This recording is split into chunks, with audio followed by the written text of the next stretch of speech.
My interview with George Lang, Freedom Works, 2012, and we are going to get rolling.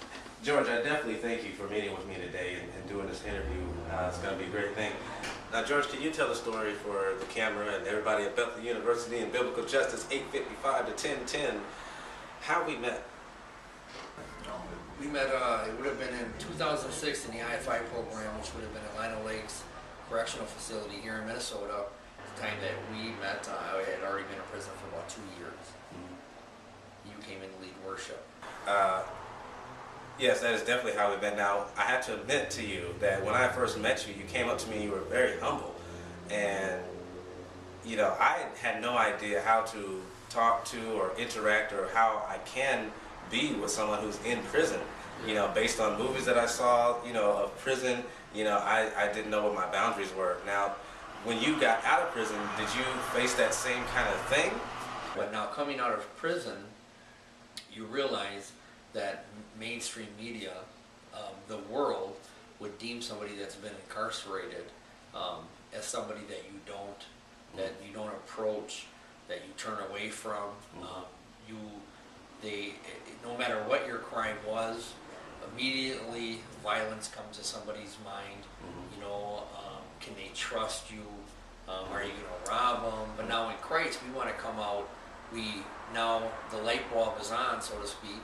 We know that we have support coming from fellow believers, and that's when Freedom Works entered in. Freedom Works is a fellowship and a community made up of former offenders, mentors, volunteers, career advisors, biblical mentors, people that can walk out for guys that have had chemical dependency issues. So everything is centered around that Christ. Now, George, I have to ask, but wow, that just came out of my nose, didn't it? When you look at statistics, you know, like a lot of prisoners end up going back into the same environment and becoming repeat offenders. You know, where do you think people would be without Freedom Works? Well, I'll tell you, that's one of the things that we have seen over and over. Guys coming out, going back to their same environment, they will get the same results. Guys that come to Freedom Works, they get a sense of community. We build a support network around them, much like a Verizon network around each individual. But we're able to meet the needs through the community of fellow believers. Now, looking at the needs of people getting out of prison, what would you say the main needs are? Well, the needs that guys think of right away are the transitional needs. I need housing, I need employment, I need food, transportation. How am I going to reconnect to my family? All them things. We as believers see that we need to seek God in everything, that we need to focus our self on building a relationship and centered around Him and the network of believers, that when guys coming out, if he doesn't have a supportive system in place, he'll just be a clothed individual going back to prison. You know what I mean? Now, and I appreciate that. Looking at the fact that you have some people in society that say phrases like, you know, once a criminal, always a criminal.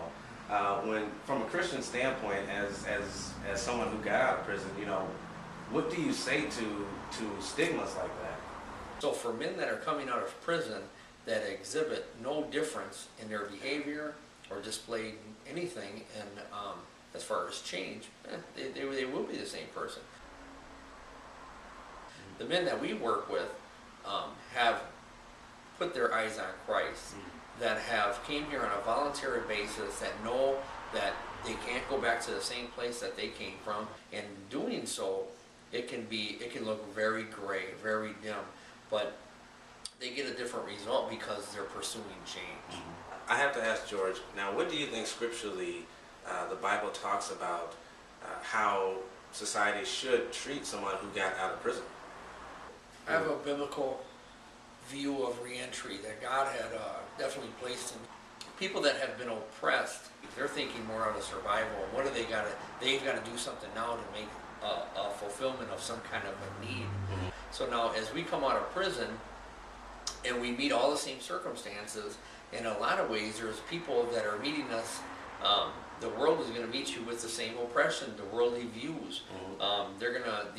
Oppression can come in many forms, from people charging high housing rates, because they know that you're an offender. But myself as an offender coming out of prison, I came out as a person much like the Israelites came out of Babylon. We're not the first to re-enter into society. People have been enslaved and in bondage and held captive since the beginning of time. And so I think God lays out some biblical principles on how that transition should be.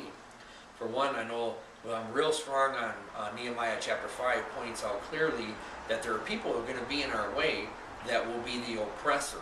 We've got to make sure that we don't put ourselves in a situation that we can be oppressed, because that'll be a trigger to go back. However, in the New Testament, Jesus talks about, not so much meeting somebody at the gate, but visiting those who are in prison. So he's raising the bar. Yes. He's saying don't wait for them to come back. He's saying go to them and love them where they're at.